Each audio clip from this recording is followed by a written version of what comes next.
I'm Brenda, 26, female. I live in a quiet suburban town in what I thought was a perfectly normal, happy little house with my husband, Mark.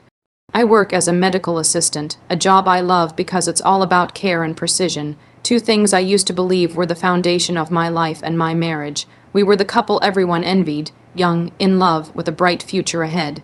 But the future I was planning, and the one that was actually unfolding, were two very different things. My loving husband, the man I married, built a wall between us the moment we said I do. And the reason for that wall would not only shatter my heart, but also ignite a cold, calculated fury I never knew I possessed. Before this story unfolds, I'd love to connect with you. Please let me know in the comments where you're watching from and what time it is in your corner of the world. It's amazing to see how far these stories can travel. Our story started like a fairy tale. Mark and I met in college through mutual friends. He was charming, ambitious, and had a smile that could make you forget your own name. I was studying to become a medical assistant, focused and a bit of a homebody. He brought an excitement to my life that I didn't know I was missing. Our courtship was a whirlwind of romantic dinners, weekend trips, and long talks about the future. He was a rising star in his company's sales department, and I was proud to be on his arm. He made me feel like the center of his universe. He proposed after 2 years on a trip to the coast with a ring that was modest but perfect. I cried, of course. My best friend, Jessica, was the first person I called. She screamed with excitement, already planning my bachelorette party. Our families were thrilled. My parents adored Mark, seeing him as the stable, successful son-in-law they'd always hoped for. His parents treated me like their own daughter. Everything was falling into place exactly as I had dreamed. The year of wedding planning was stressful but happy. Mark was incredibly involved, which I found so endearing. He had opinions on everything from the floral arrangements to the font on the invitations. "It's our day, Bren," he'd say, kissing my forehead. "Every detail has to be perfect, just like you." We pooled our savings for a down payment on a small starter home in a family-friendly neighborhood. We spent weekends painting walls, assembling furniture, and planning where we'd put a nursery one day. We talked endlessly about our future children, what we'd name them, and what kind of parents we wanted to be. He was affectionate, attentive, and passionate. Our physical relationship was a significant and beautiful part of our connection. It was filled with tenderness and a deep sense of intimacy that made me feel completely safe and loved. I felt like the luckiest woman in the world. I was marrying my best friend, my soulmate. The wedding day was flawless. The sun was shining, our friends and family surrounded us, and when I walked down the aisle and saw Mark waiting for me with tears in his eyes, my heart felt like it would burst with joy. He whispered his vows with such sincerity, promising to love, honor, and cherish me for all of his days. I believed every single word. I looked out at the smiling faces of our loved ones and thought, this is it. This is the first day of the rest of my life.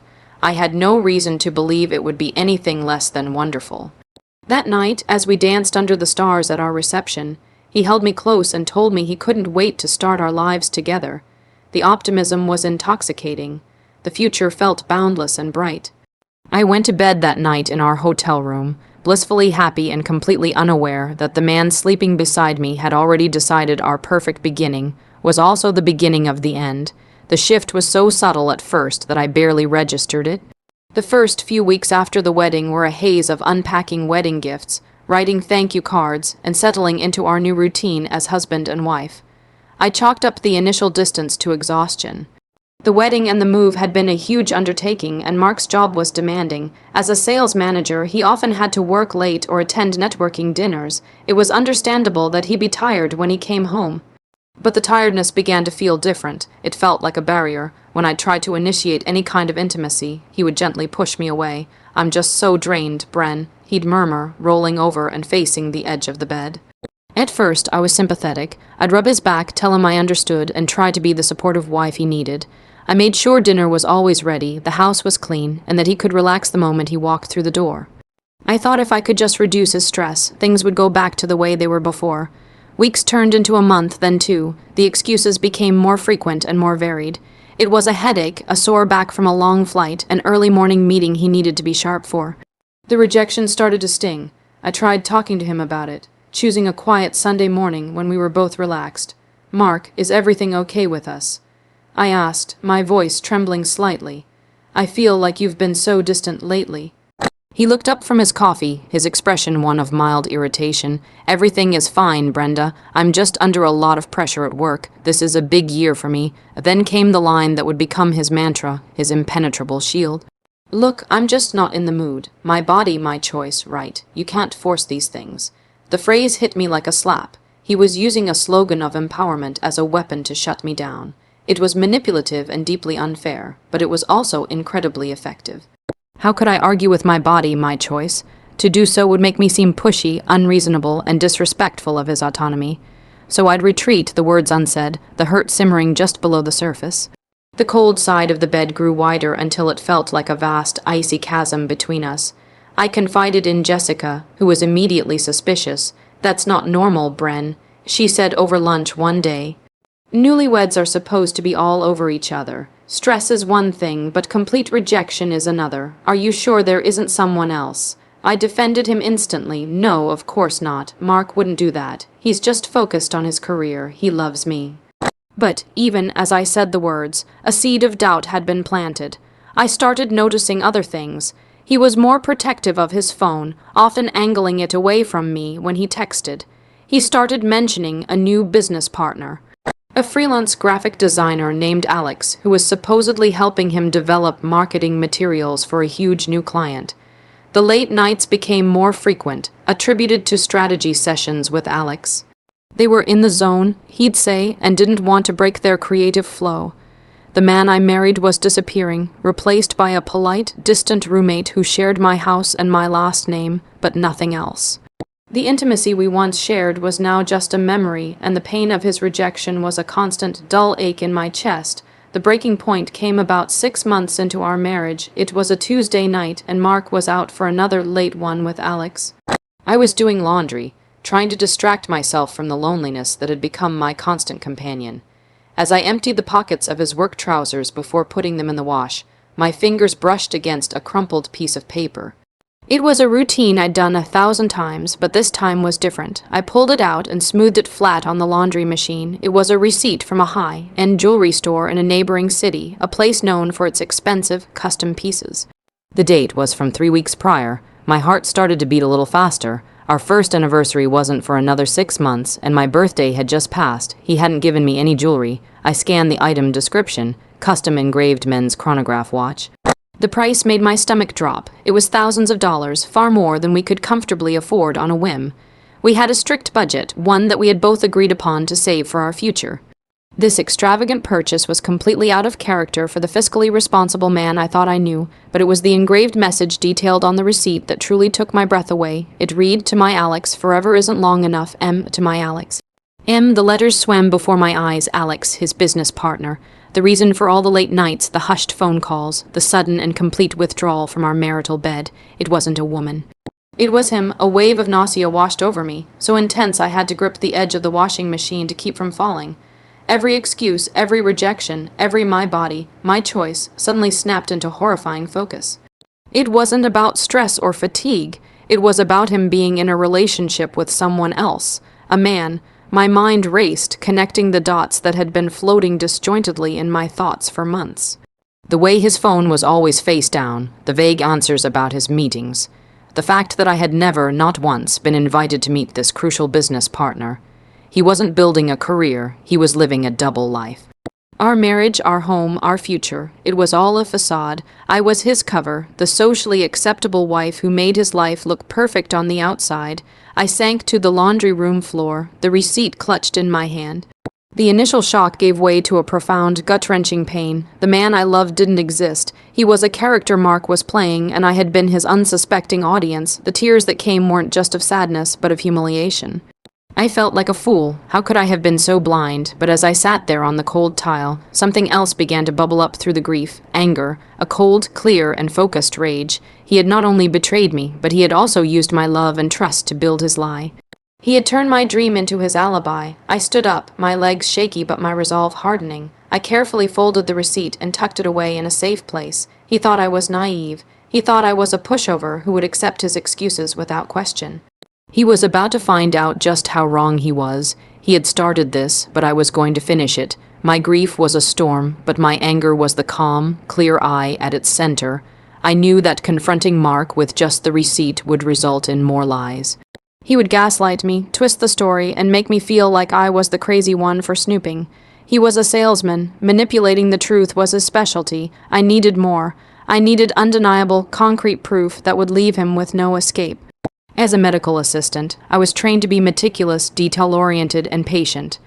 I decided to apply those skills to my new, unfortunate project, dismantling my husband's secret life. The first place I looked was our finances.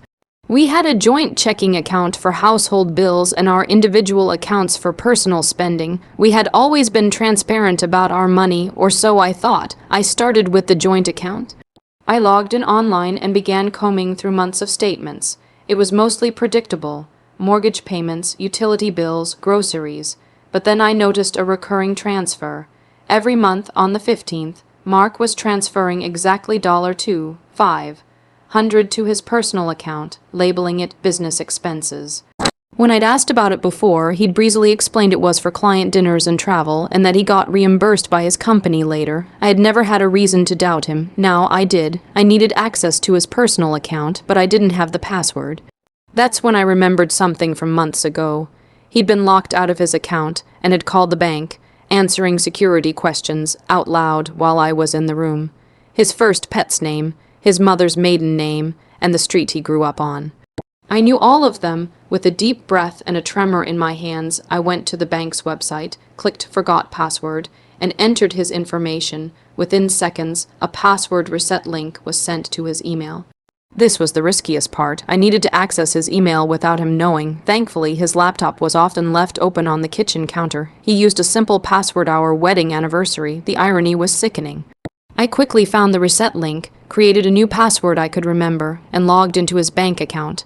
What I found was a detailed roadmap of his betrayal. The $2,500 monthly transfers weren't for business. $500 monthly transfers weren't for business expenses. They were going directly into another account. I did a quick search on the receiving bank and the account number, and my blood ran cold. The money was being funneled into a joint savings account under the names Mark Peterson and Alex Cole. My husband and his business partner had a shared bank account. But it got worse. From that shared account, they were making payments on a lease. I found the leasing company's name and searched for it online. They specialized in luxury downtown apartments. A quick cross reference with Alex's name on social media. His profile was public, showed me exactly where. He had posted a photo of his view from a balcony, tagging the apartment complex. Mark wasn't just having an affair. He was funding a second life, building a second home with another man, using the money we were supposed to be saving for our future, for our children.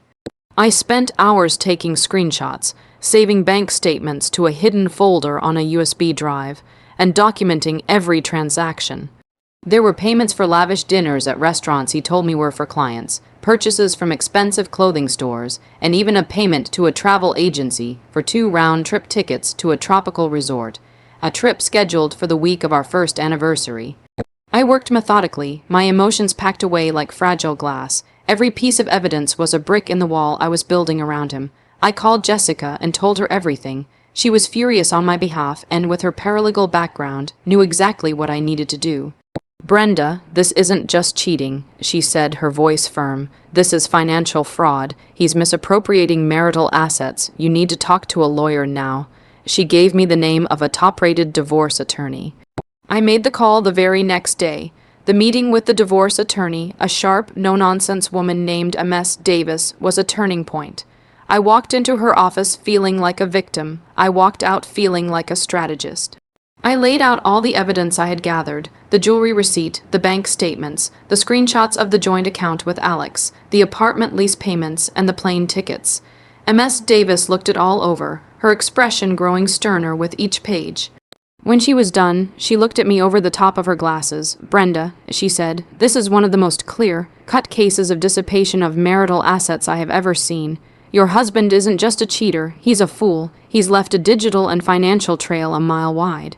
She advised me not to confront him yet. "He thinks you're in the dark," she explained. "We're going to use that. The longer he believes his secret is safe, the more evidence he'll create for us. We need to play the long game." Her advice solidified my resolve. My quiet anger now had a purpose and a plan. For the next 2 months, I became the perfect, unsuspecting wife. It was the hardest role I've ever had to play. I smiled when he came home, I asked about his day, and I pretended to believe his stories about long hours with Alex. I even feigned disappointment when he told me he had a mandatory work conference the week of our anniversary, knowing full well he was planning a romantic getaway with his lover. Every rejection, every lie he told no longer felt like a personal wound. Instead, it was just another piece of data for my case. While he was out living his secret life, I was meticulously preparing for my new one. Following MS Davis's advice, I quietly started separating my life from his. I opened a new bank account in my own name at a different bank. I started having my paychecks deposited there. I carefully documented every household expense I paid for from the old joint account, creating a clear record of my contributions versus his withdrawals. I also made copies of all our important documents, the deed to our house, car titles, tax returns, and his employment contract, which included details about his bonuses. Jessica was my rock through it all. She helped me find a small apartment I could afford on my own, and I secretly signed the lease with the move-in date set for the day after our anniversary. I packed non-essential items into boxes, labeling them seasonal decorations, and storing them in the garage. Mark didn't notice a thing. He was too consumed by his other life to pay attention to ours. The most difficult part was the emotional toll. I had to live with the man who had shattered my world, sharing meals with him, sleeping in the same bed, and pretending that everything was fine.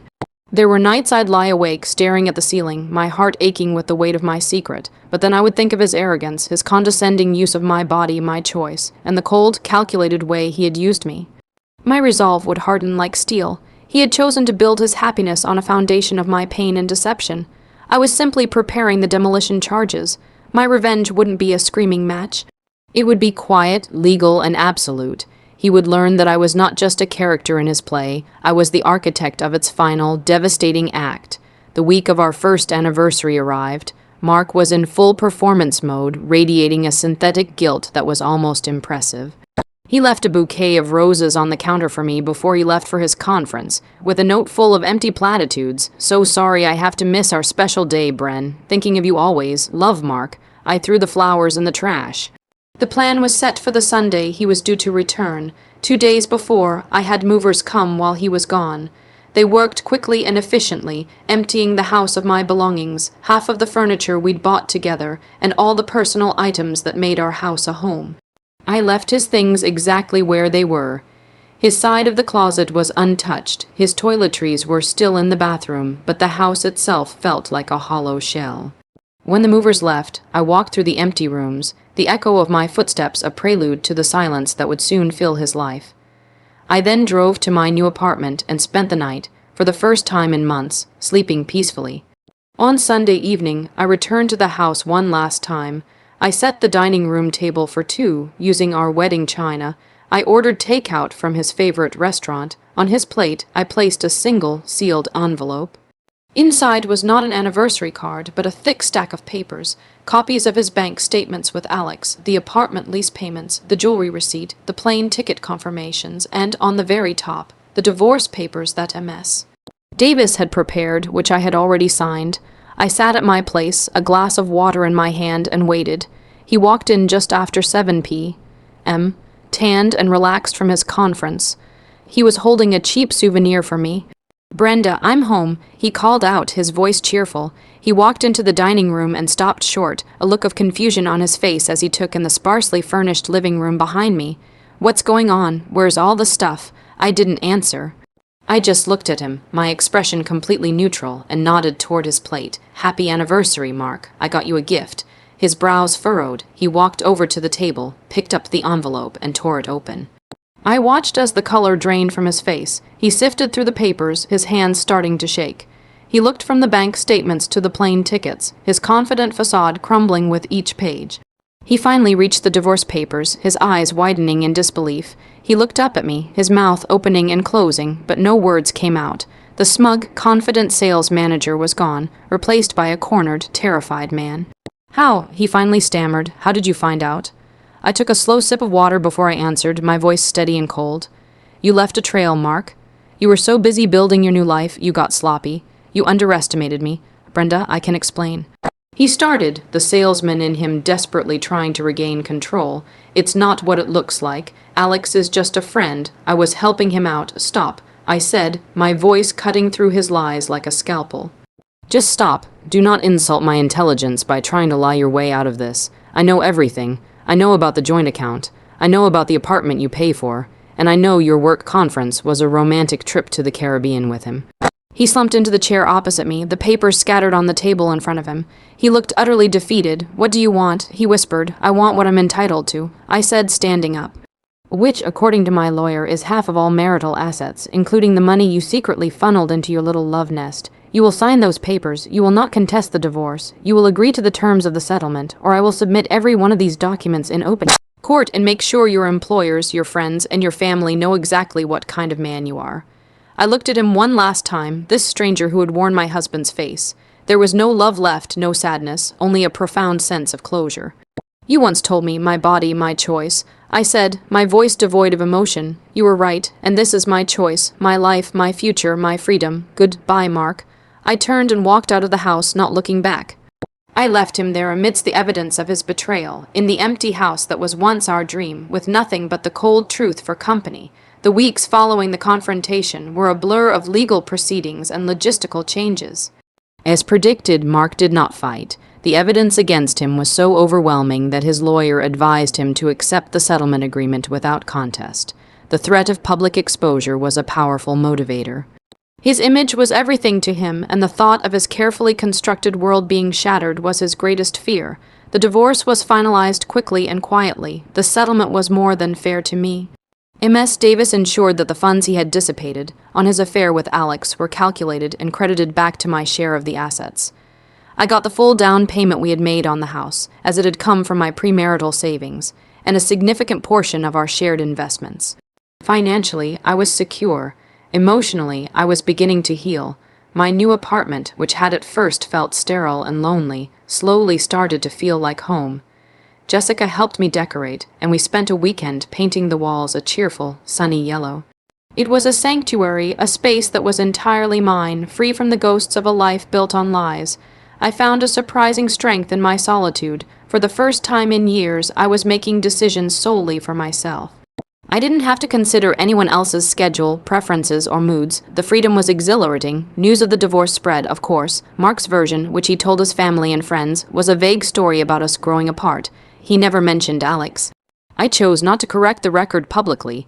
My goal was not to destroy him for the sake of revenge, but to secure my own freedom and future. The people who mattered, my family and close friends like Jessica, knew the truth, and their support was unwavering. My parents, who had once adored Mark, were horrified by his deception and became my fiercest protectors. A few months later, I heard through the grapevine that Mark and Alex had officially moved in together. Apparently, their relationship didn't fare so well once it was out of the shadows and subjected to the pressures of reality.